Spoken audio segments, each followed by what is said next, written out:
Hello everyone, class 8 as usual आप लोगों का सेकंड लेसन चल रहा था यूनिट 2 में द अनट्रेन्ड मैथमेटिशियन, जिसमें हम लोग पेज नंबर 44 उस दिन कंप्लीट किए थे। नाउ अब जहाँ तक हम लोग पढ़े हैं कि जो रामानुजन थे वो अपने तरफ से एक लेटर लिखते हैं। फर्स्ट लेटर उनका 16 जनवरी 1913 को कैम्ब्रिज के लिए लिखा गया था। किसके पास? जीएच हार्डी के पास। तो जब हम कोई लेटर लिखेंगे, उधर से जब पढ़ने वाले जो थे जीएच हार्डी, उन्होंने और उनके एक फेलो ने जिनका नाम था एडेंसर लिटिलवुड, जॉन एडेंसर लिटिलवुड, उन दोनों ने मिलकर के उनके वर्क को देखा, थ्योरम्स और फार्मूला जो भी थे उसको देखने के बाद उनको ऐसा फील हुआ कि ये जो फार्मूलाज और जो थ्योरम्स बनाए गए हैं, भले ही वो किसी अनट्रेंड का है, मतलब एक क्वालिफिकेशन और डिग्री नहीं था रामानुजन के पास, फिर भी ये अपने आप में एक कोई कम चीज़ नहीं है, बहुत बड़ी बात थी रामानुजन के लिए, उनके दिमाग के लिए। वो लोग काफ़ी तारीफ किए थे उनके ब्रिलियंसनेस को लेकर कि कोई भी इंसान जो इस तरह का मतलब थ्योरम्स तैयार किया है वो कोई आम आदमी या कोई मामूली इंसान तो नहीं है, काफ़ी ब्रिलियंट इंसान है वो, इसको हम लोग नज़रअंदाज बिल्कुल नहीं कर सकते। तो ऐसा दोनों आपस में राय मशवरा करते हैं और उसके बाद क्या करते हैं कि वे दोनों मिलकर जीएच हार्डी और जॉन लिटिलवुड जो थे, एक ऐसे इंसान से कंसल्ट करते हैं जो कि थोड़ा इंडिया से भी मतलब कि कंडक्ट रखते हैं और उनको यूरोपियन कंट्रीज़ में भी उनका कुछ कंडक्शन है। तो वो क्या है, पेज नंबर 44 में हम लोग देखेंगे लास्ट पैराग्राफ में। Hardy in the mean while had set the wheels in motion. उनके थ्योरम्स, उनके फार्मूलाज को देखने के बाद अब तो हार्डी जो थे ना पूरे मोशन में आ गए, मतलब अपने प्रतिक्रिया में वो चालू हो चुके हैं कि अब तो कुछ करना पड़ेगा, बैठ नहीं सकते। Gilbert walker, A farmer lecturer of mathematics at Trinity, was the head of the Indian Meteorological Institute in Shimla. Trinity जो कॉलेज था जहाँ पे जीएच हार्डी जो थे सेटअप थे एज अ टीचर और प्रोफेसर, तो उनके एक फॉर्मर लेक्चरर थे उसी कॉलेज में जिनका नाम था गिलबर्ट वॉकर, जो कि एक प्रोफेसर और टीचर तो थे ही मैथमेटिक्स से रिलेटेड, साथ ही साथ वो Indian meteorological institute in Shimla जो है, शिमला में मेट्रोलॉजिकल इंस्टीट्यूट मतलब जो लोग एस्ट्रोनॉट्स एरोनॉटिकल्स पढ़ाई वगैरह जहाँ होते हैं वहाँ के भी ये हेड थे। तो मतलब ये दो जगह स्थापित थे, एक तो वहाँ पर इंग्लैंड के कैम्ब्रिज में एज अ टीचर और प्रोफेसर भी थे, और प्लस शिमला के मेट्रोलॉजिकल इंस्टीट्यूट में वो एक हेड ऑफिसर भी थे। He was passing through Madras on 25 February when Sir Francis Spring, the chief engineer and chairman of Madras Port Trust, insisted that he look at Ramanujan's notebook। तो यहाँ पर दो ऐसे व्यक्तियों का नाम लिया जा रहा है जिनका नाम है सर फ्रांसिस स्प्रिंग, जो कि चीफ इंजीनियर और चेयरमैन थे मद्रास पोर्ट ट्रस्ट के। मद्रास पोर्ट ट्रस्ट आपको तो कुछ याद आ रहा होगा कि यहीं पे रामानुजन भी वर्क करते हैं एज अ क्लर्क। तो यहाँ के जो चीफ इंजीनियर हैं, चेयरमैन भी हैं, जिनका नाम है सर फ्रांसिस, उन्होंने एक सिफारिश की, किससे? मेट्रोलॉजिकल इंस्टीट्यूट जो शिमला में है उनके जो हेड हैं और जो प्रोफेसर हैं ट्राइनिटी के, जिनका नाम अभी जस्ट हमने लिया है गिलबर्ट वॉकर, ठीक है, उनको कन्विंस किए कि आप जरा इस बच्चे के मतलब जो रामानुजन है इनके वर्क पर थोड़ा ध्यान दीजिए और प्लीज़ मतलब थोड़ा सा उसका नोटबुक जो है उसको देखने के लिए उन्होंने जिद किया कि आप हमारे ही कंट्री के हैं, तो ऐसा सोचकर थोड़ा सा तो आप अपने स्टूडेंट पर एक नज़र डाल सकते हैं। द नेक्स्ट डे, और ठीक इनके कामों को देखने के बाद अगले ही दिन जो वॉकर थे, Gilbert Walker, wrote to Madras university, वो खुद भी मद्रास यूनिवर्सिटी से पढ़े हुए थे, और वहाँ से उन्होंने एक खत लिखा, एक चिट्ठी लिखी। कहाँ पर? जहाँ पे रामानुजन अभी सेट थे अपने एज अ जॉब के लिए, वहाँ पर उनको एक लेटर लिखा गया और asking that Ramanujan to be supported as a research student, और एक ऑफर दिया गया रामानुजन को एक खत के द्वारा कि क्या आप हमारे एक किसी भी प्रोजेक्ट में या हमारे किसी रिसर्च में उसका हिस्सा बन सकते हैं स्टूडेंट के रूप में। Hardy's interest had convinced everyone about Ramanujan's extraordinary merit, क्योंकि यहाँ पर जो हार्डी ने इतना कन्विंस किया था कि हर एक को उनका जो काम था ना इतना पसंद पड़ा कि वो लोग उसको नज़रअंदाज कर ही नहीं सके और अपने काम का हिस्सा बनाने के लिए उनको कन्विंस करना शुरू कर दिए। और इसके लिए उनको जहाँ जहाँ पैरवी और सोर्स लगाना पड़ा वो लोग लगाए। जो लोग यहाँ से लेकर इंग्लैंड तक जुड़े हुए थे इन सब चीज़ों से, तो कहते हैं ना कि कहीं हमें कोई लिंक मिल जाए तो हम उससे अपनी सिफारिश करना शुरू कर देते हैं। बड़े बड़े चेयरमैन से हेड्स हैं, कोई मामूली इंसान तो है नहीं कि इनसे आप कोई भी परमिशन लेना इतना आसान होगा। तो जीएच हार्डी के द्वारा ये सब किया गया। तो जीएच हार्डी जो कि रामानुजन को कभी देखे नहीं थे, कभी जाने नहीं थे, सिर्फ उनके वर्क और उनके खत से इतने प्रभावित हुए थे कि उनके लिए इतना कुछ करने के लिए वो तैयार हो गए। और इस तरह से ट्राइनिटी कॉलेज कैम्ब्रिज से 8 फरवरी 1913 को, यानी 8 फरवरी 1913 को कैम्ब्रिज से किसने एक लेटर लिखा, तो जीएच हार्डी ने रामानुजन को फिर से एक लेटर लिखा। और लेटर हम आपको थोड़ा सा शॉर्ट में समझा दे रहे हैं समरी के रूप में, कि वही जो उनके थियोरम्स को पढ़ा गया उन्होंने लिखा कि हम लोग आपके लेटर से काफ़ी ज़्यादा एक्सीडिंग मतलब इंटरेस्टेड हैं, काफ़ी ज़्यादा प्रभावित हैं और आपके थ्योरम्स से, और हम लोग चाहते हैं कि आपके काम को अभी हम लोग आपके सिर्फ खत से और आपके थोड़ा सा 8-9 पेज के थ्योरम्स से तो नहीं प्रूफ कर सकते, आपको जज नहीं कर सकते। हम लोग चाहते हैं कि आपका सारा काम देखें, जहाँ पर आप काम करते हैं, जिस पोर्ट में आप काम करते हैं, मद्रास पोर्ट ट्रस्ट में, वहाँ पे आप जो मतलब क्वालिटी है आपके अंदर, ठीक है। तो क्या होता है कि इंसान का जो क्वालिटी होता है वो कहीं अगर वो काम करने जाता है वो क्वालिटी उसके उस काम में ज़रूर दिखाई देना शुरू हो जाता है। तो यही चीज़ आग्रह करते हैं क्या जीएच हार्डी कि हम लोग कुछ प्रूफ्स देखना चाहते हैं आपके। इस लेटर में उन्होंने यही लिखा है कि हम चाहते हैं कि रामानुजन आपके कुछ वर्क प्रूफ को हम लोग देखें जहाँ आप काम करते हैं। तो इसको देखने के बाद हम लोग एकदम फाइनली मतलब आपको एक्सेप्ट कर लेंगे कि रियली आप में मतलब कॉन्फिडेंस है, आप में इतनी क्वालिटी है, इतना मेरिट है आपके अंदर कि जिसको हम लोग मना तो नहीं कर सकते हैं, लेकिन फिर भी एक होता है ना कि मतलब अपने आप को कंसोल करने के लिए हम लोग आपका थोड़ा सा एक प्रूफ लेना चाहते हैं जहाँ पे आप काम करते हैं। तो ऐसा लिखते हुए वो कहते हैं कि आप जितना जल्द हो सके अपने कुछ प्रूफ्स को हमारे तक भेज दें ताकि हम लोग उसको देखकर कुछ और डिसाइड करें आपके लिए आगे के लिए। तो रामानुजन इस लेटर को पढ़ते हैं और पढ़ने के बाद फिर से वो एक खत लिखते हैं, फिर एक चिट्ठी लिखते हैं 27 फरवरी को 1913 में ही। और फिर वो क्या लिखते हैं, एक बहुत आभार व्यक्त करते हुए उन्होंने फिर से लिखा कि मैं बहुत आपको थैंक यू बोलता हूँ कि आपने मेरे काम को, मेरे लेटर को पढ़ा और परस्यूइंग योर लेटर ऑफ 8 फरवरी 1913, ठीक है, मेरे लेटर को आपने पढ़ करके इतनी तारीफ़ की, अच्छी बात है। और मुझे आज पता चल रहा है कि मेरे कुछ फ्रेंड्स हैं, इसको हम समरी के रूप में बता दे रहे हैं। I have friend in you who views my labour सिंपैथेटिकली।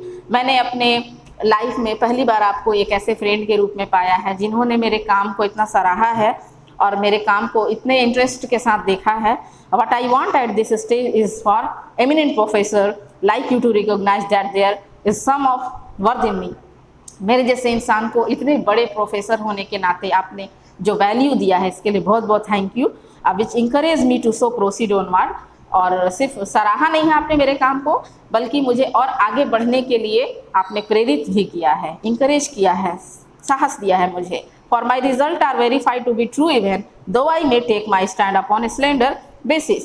अब जब आप लोगों ने मेरे काम को इतने अच्छे से क्लैरिफाई किया है, क्लैरिटी दिया है उधर से, तो हो सकता है कि मेरे अंदर कॉन्फिडेंस लेवल और बढ़ जाएगा और मैं अपने काम को और ज़्यादा अच्छे से कर पाऊंगा। Any sympathetic letter from you will be helpful to me here to get a scholarship either from the university or government। ठीक है, अब यहाँ पे क्या था ना कि रामानुजन का कहना था कि आप लोगों की तरफ से अगर थोड़ा सा भी मुझे हिंट एक मिल जाएगा, एक हेल्प मिल जाएगा ना, तो मुझे यहाँ की जो सरकार है जिसने स्टार्टिंग में विड्रॉन कर लिया था मेरे स्कॉलरशिप को, क्योंकि इनको पैसे की कमी थी, पैसे की कमी की वजह से वो अपने एजुकेशन को आगे नहीं फॉरवर्ड कर पा रहे थे।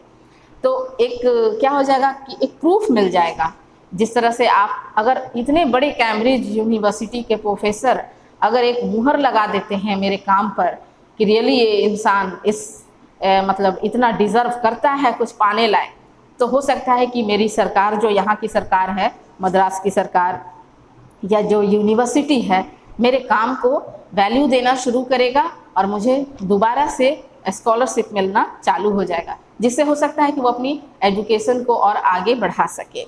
यू मे जज me hard and that I am silent on the methods of proof. आपने मेरे काम को जज किया, ये बहुत अच्छी बात है, लेकिन जहाँ तक लेटर में आप डिमांड कर रहे हैं प्रूफ का कि मुझे कुछ प्रूफ चाहिए, तो लेटर के द्वारा मैं आपको प्रूफ यहाँ से नहीं सेंड कर सकता हूँ। मेरा प्रूफ कोई 2-4 पन्नों में नहीं है कि मैं आपको ऐसे किसी इन्वेलप में डालकर भेज दूँ। इन्होंने लास्ट में लिखा, मेरे अंदर की योग्यता को अगर प्रूफ करना है तो फिर आपको मेरे साथ काम करना होगा, ऐसा इन्होंने लिखा।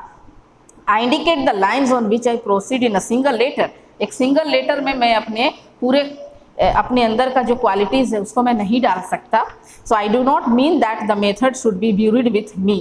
ठीक है, तो मैं नहीं चाहता हूँ कि मेरा जो काम है वो एक लेटर तक ही सीमित रह जाए। So with kind regards yours very truly S Ramanujan. तो एस रामानुजन ने 27 फरवरी 1913 में ये लेटर कैम्ब्रिज के ट्राइनिटी कॉलेज में किस प्रोफेसर को लिखा? जी.एच. हार्डी को। ये लास्ट लेटर था। इस लेटर को पढ़ने के बाद इन अप्रैल 1940, ठीक है, 1914 के अप्रैल में Hardy arrange for Ramanujan to join Cambridge. अब जो था ना कि हार्डी इनके भाव, इनके लेटर के जो बातचीत करने का तरीका था, इनका जो कॉन्फिडेंस लेवल था, प्लस इनका जो वर्क क्वालिटी था, इन सब को देखकर वो इतने प्रभावित हुए थे कि किसी भी हाल में वो चाह रहे थे कि अब वो रामानुजन को किसी तरह अपने कैम्ब्रिज में शामिल कर ले, अपने ग्रुप में शामिल करें कि ये इंसान बहुत काम लायक है, इसको छोड़ना हमारे लिए गलती होगी। हार्डिस और उनके कुछ फ्रेंड्स ने मिलकर किसी तरह से एक अरेंज किया, सब चीज़ों की व्यवस्था की गई कि रामानुजन को कैम्ब्रिज में बुलाया जाए। Hardy's friend and fellow mathematicians Eric Harold Neville accompanied Ramanujan from Madras to England. तो कहते हैं ना कि एक काम को करने में बहुत लोगों का योगदान होता है। कोई इंसान अगर सफलता हासिल करता है अपने लाइफ में, तो उसके पीछे एक नहीं बहुत लोगों का हाथ होता है कि उसके पीछे कितने लोग योगदान दे रहे हैं, कितने लोग उसका सहयोग कर रहे हैं। तो इस तरह से जी.एच. हार्डी तो थे ही फर्स्ट मतलब स्टेप इनके लाइफ को आगे बढ़ाने में, लेकिन उनके पीछे उनके फेलो भी कम उनका साथ नहीं दिए थे। तो यहाँ पे बहुत सारे ऐसे उनके फेलो हैं जिनमें एक एरिक होराल्ड का भी नाम आता है, जिन्होंने सभी ने मिलकर फिनेंशियली अरेंज किया किसको? रामानुजन को इंग्लैंड बुलाने के लिए, और सब ने मद्रास से इंग्लैंड बुलाया रामानुजन को। और इन द फॉलोइंग ईयर्स, और उसी साल Hardy and Ramanujan collaborated on many projects and published joint papers. और इन दोनों ने मिलकर उसी मतलब साल में 1914 में ही अप्रैल में उनको बुलाया गया, और साल के अंत तक जी.एच. हार्डी और रामानुजन ने अपने आप को कोलेबोरेट किया। कोलेबोरेट मतलब आपस में सहयोग, मिलजुल कर एक प्रोजेक्ट था जिसके ऊपर इन्होंने काम किया। और वो प्रोजेक्ट क्या था? पब्लिशिंग करना, जो पेपर्स पब्लिशिंग करते हैं। मान लो जैसे कि आप बुक पढ़ रहे हो, ठीक है, तो इसका जो पब्लिशर्स होता है, तो मान लो कि कोई पब्लिश अकेला करता है, किसी में होता है कि पब्लिशर्स के नेम होते हैं, जैसे यहाँ आप इंग्लिश 2 पढ़ रहे हो, ठीक है, तो इसमें 2 हैं, उमा रमन और नीना सहगल। इन दोनों ने कोलैबोरेट करके आपस में एक बुक को पब्लिश किया है, जो आज हम यहाँ पे पढ़ रहे हैं। तो ठीक उसी तरह इन दोनों ने मिलकर काफ़ी सारे ऐसे बुक्स पर, पेपर्स पर रिसर्च किया, प्रोजेक्ट पर काम किया, और काफ़ी मतलब उन्होंने काफ़ी फेमस हुए। और इस तरह से हम लोगों को एक पिक्चर भी इनका यहाँ देखने को मिल रहा है, ब्लैक एंड वाइट में पिक्चर है, जिसमें कि दिखाया जा रहा है कि जो बीच में है, ठीक है, 1 2 3 4 5 6 7 है, एक लाइन में एक सेमी सर्कल बना हुआ है, और जो सबसे सेंटर में है वो रामानुजन है, और उनके ठीक राइट साइड में है वो जी.एच. हार्डी हैं। और ये ट्राइनिटी कॉलेज यूनिवर्सिटी ऑफ कैम्ब्रिज, जैसे यूनिवर्सिटी है ना हमारे यहाँ का VKCU है, और उसके अंडर में कितने सारे कॉलेज हैं, महिला कॉलेज है, महाराजा कॉलेज है, सब तो उसी यूनिवर्सिटी के अंतर्गत आते हैं ना। यूनिवर्सिटी तो सेम होता है। उसी तरह कैम्ब्रिज यूनिवर्सिटी में जो ट्राइनिटी कॉलेज था वहाँ रामानुजन और जीएच हार्डी जो थे मिलकर अपना काम कर रहे थे। पढ़ाते भी हैं, प्रोफेसर भी हैं, और प्लस में इन्होंने पेपर्स और बहुत सारे बुक्स पर पब्लिशिंग का काम भी किया। तो इस तरह से हम लोग ने देखा कि किस तरह से हमारे देश में एक अनट्रेन्ड मैथमेटिशियन कहाँ जा पहुँचे। उनके पास कोई डिग्रीज नहीं थी, ठीक है, कोई स्कूल और किसी भी कॉलेज से उनको मतलब एक सर्टिफिकेट हासिल नहीं कर पाए थे, क्योंकि उनका फोकस सिर्फ एक ही सब्जेक्ट पर था जो हम लोग ऑलरेडी पढ़ चुके हैं। तो फिर भी कहते हैं कि जो गोल होता है ना इंसान का, अगर वो किसी एक भी अपने लाइफ में किसी एक ट्रैक को भी पकड़ करके उसको मजबूत बना लेता है, तो कहीं ना कहीं उसको उस ट्रैक पर बहुत आगे बढ़ने का और अपने डेस्टिनेशन को हासिल करने का, अचीव करने का उसे चांस मिल ही जाता है, ठीक है। तो इसी तरह से इन्होंने भी अपने मैथमेटिक्स पे ही सिर्फ फोकस किया और देखो एक दिन वो कहाँ पहुँच गए। तो इस तरह से आपका जो लेसन था वो तो कंप्लीट हो गया। Now page number 45 page number में कुछ आप लोगों का ऑब्जेक्टिव्स आंसर्स है जिसको आपको टिक करना है। ये पेज नंबर 45 का ए नंबर का क्वेश्चन है ऑब्जेक्टिव्स। यहाँ पर बताया जा रहा है, पूछा जा रहा है कि Ramanujan impressed his math teachers and bewildered his classmates. Ramanujan तो इतना अच्छा मैथ बनाते थे कि उनके टीचर्स काफ़ी उनसे इम्प्रेस हो जाते थे। बिकॉज ए नंबर इसका आंसर होगा, he work out math problems skipping most of the steps, ठीक है, क्योंकि वो मैथ्स बनाने में इतने ज़्यादा मतलब माहिर थे कि झटपट मतलब अपना जो सॉल्यूशन था उसको कंप्लीट कर देते थे। तो नंबर 1 का आप ए करोगे। नंबर 2 है young Ramanujan interest in math was a problem in school and college. Problem क्या था कि जो जब रामानुजन यंग थे तो स्कूल और कॉलेज में क्या प्रॉब्लम आता था? प्रॉब्लम ये था, 2 का बी करोगे आप, कि he did not concentrate on other subjects and failed his exam. यही प्रॉब्लम था कि वो मैथ के अलावा किसी और सब्जेक्ट पर कॉन्सेंट्रेट अपने आप को नहीं कर पाते थे और इस तरह से फेल हो जाते थे। छोटे अपने जो क्लासेस के जो एग्जाम्स होते हैं मैथ के अलावा सब में वो फेल हो जाते थे। अब है जिसकी वजह से उन्होंने कोई डिग्री हासिल नहीं कर पाए। नंबर 3 है in this letter to Ramanujan Hardy. Letter जो हार्डी की तरफ से लिखा गया था रामानुजन को, 3rd नंबर में, इसका नंबर बी होगा 3 का। कन्वेस प्रेज, लेटर के बदले में जब उधर से जीएच हार्डी लेटर जब लिखते हैं जवाब में तो क्या करते हैं, उनको कन्वेस प्रेज, काफ़ी बड़ाई करते हैं उनका, ठीक है। नंबर 4 में है आपका C, when Hardy went through Ramanujan's letter and mathematical papers. जब हार्डी रामानुजन के लेटर और उनके मैथमेटिकल पेपर्स की तरफ ध्यान देते हैं तो he was quite excited by Ramanujan's genius. वो काफ़ी उत्साहित हो गए थे कि रियली रामानुजन एक जीनियस इंसान है। इसलिए आपका सी नंबर का ये जो ये है ऑप्शन है बिल्कुल राइट होगा। और इसके बाद कुछ इसमें 46 पेज नंबर बी में दिया गया है, पेज नंबर 46 के क्वेश्चन नंबर बी में आपका है 1 लाइन कुछ सेंटेंस है जो आपके बुक से ही लिया गया है, इसको करवाना हमने जरूरी नहीं समझा है। इसमें क्वेश्चन नंबर डी जो है आपका राइट आंसर्स, 2-3 आंसर्स है छोटे मोटे, इसको आप करवा लो। और क्वेश्चन नंबर एफ हम चाहेंगे कि क्वेश्चन नंबर एफ जो है ये भी ऑब्जेक्टिव्स है, इसको भी आप फिलहाल कर ही लो। तो इसमें क्या करना है ना कि क्वेश्चन नंबर एफ है और पेज नंबर जो है वो है 47, पेज 47 क्वेश्चन नंबर। ये एक मैचिंग है, ठीक है। मैचिंग में क्या कर रहा है कि tick all the words that we often use with the words in bold. Actually हम आप लोग को ऐसे 1 में ये दिए हैं, इसलिए चाह रहे हैं कि एक बार आप लोग को करवा दें। हालांकि काफ़ी इजी है, आप चाहे तो इसको अपने से भी कर सकते हो। हम कॉमनली अपने लैंग्वेज में इसको बार बार यूज़ करते हैं। जैसे क्विक जो बोल्ड लेटर है उसके साथ हम हमेशा क्या यूज़ करते हैं, एक कंपाउंड वर्ड जोड़ते हैं साथ में, तो क्विक लर्नर, ठीक है। क्विक के साथ लर्नर जोड़ोगे, नंबर 1 में लर्नर हो जाएगा, बहुत तेज सीखने वाला, बहुत जल्दी सीख लेने वाला कोई भी चीज़, तो क्विक का लर्नर। नंबर 2 में दिया है ए मिस्टेक यानी मेक अ मिस्टेक, यहाँ पर आपका होगा मेक अ मिस्टेक। जरूरी नहीं है कि आप कॉलम ए से कॉलम बी को खाली जोड़ोगे, नहीं, कॉलम बी से कॉलम ए को भी सही करना है।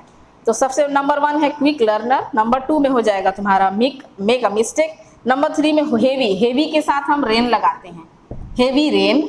4 नंबर में है discharge from hospital, yes discharge, hospital से हम डिस्चार्ज होते हैं ना, डिस्चार्ज फ्रॉम हॉस्पिटल। नंबर 5 में है हमारा रिमेंबर, तो रिमेंबर क्लियरली बोलते हैं कि ध्यान से क्लियरली रिमेंबर क्लियरली, ना कि विजिबली और ब्राइटली लगाते हैं, ये सब वर्ड नहीं लगाते हैं। हैव अ चेयर, जब हम किसी को बैठने को कहते हैं तो हम हैव अ चेयर बोलते हैं, ठीक है, यानी कि चेयर लीजिए, चेयर पे बैठिए, हैव अ चेयर। नॉट ये नहीं कहते हैं keep a chair, take a chair, ये नहीं बोलते। तो इसके साथ इसको भी आप मैच कर लोगे, एग्जाम में आया भी है आपका कुछ कुछ वर्ड्स इसमें से, तो ये करने के लिए आपको ईजी हो जाएगा। एंड नाउ हम लोग पेज नंबर 46 में क्वेश्चन नंबर डी का आंसर है, इसको भी आज कंप्लीट ही कर लेते हैं। क्वेश्चन नंबर डी जो है आपका राइट द आंसर्स। नंबर 1 है आपका question, why does Hardy express his reservations about Ramanujan's work initially. Starting में रामानुजन ने किस तरह से अपने आप, क्योंकि हार्डी जो थे वो एक खुद ही एक इतने बड़े यूनिवर्सिटी के प्रोफेसर थे, काफ़ी व्यस्त थे वो, लेकिन इस व्यस्तता में भी उन्होंने रामानुजन के वर्क पर पहले इनिशियल में कैसा मतलब कि एक लुक दिया था। तो आंसर है आपका, Hardy expresses his reservations about Ramanujan's work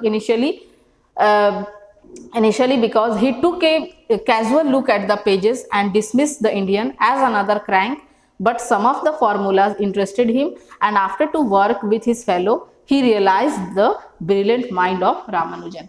starting में कैजुअल लुक देते हैं और अदर इंडियन के तरह उनको मतलब उतना उनके काम को उतना स्ट्रेंजली नहीं देख पाते हैं, लेकिन जब उनके फॉर्मूलाज पे उन्होंने स्टार्टिंग में उन्होंने उनको डिसमिस किया, ठीक है, उनके वर्क को, बट उनके फॉर्मूला, जब उनके फॉर्मूला पे उनका ध्यान गया तब उनका फॉर्मूला जो था उनको अपनी तरफ इंटरेस्ट किया। And after two work with his fellow, उनके जो एक फेलो थे उनके साथ मिल करके उन्होंने रियलाइज किया कि रियली में जो ये फॉर्मूलाज और थ्योरम्स हैं ये ब्रिलियंट माइंड है, किसके, रामानुजन के। नंबर 2 है क्वेश्चन आपका कि what do Ramanujan's and Hardy's letter tell us about their attitude to each other. दोनों के बीच का जो एटीट्यूड था, उनके लेटर के थ्रू क्या मतलब कि प्रतीत होता है, पढ़ने से दोनों कैसे थे। तो सबसे पहला है कि Ramanujan's and Hardy's letter tell us about their attitude that both had same respect to each other. दोनों एक दूसरे को बहुत ज़्यादा रेस्पेक्ट करते थे। एक लेटर के थ्रू दोनों का जो आपस का एक रेस्पेक्ट था, एक जो सम्मान वाली जो भाव थी वो बिल्कुल बराबर था। And they recognise the value of work, दोनों ही काम के कीमत को समझते थे।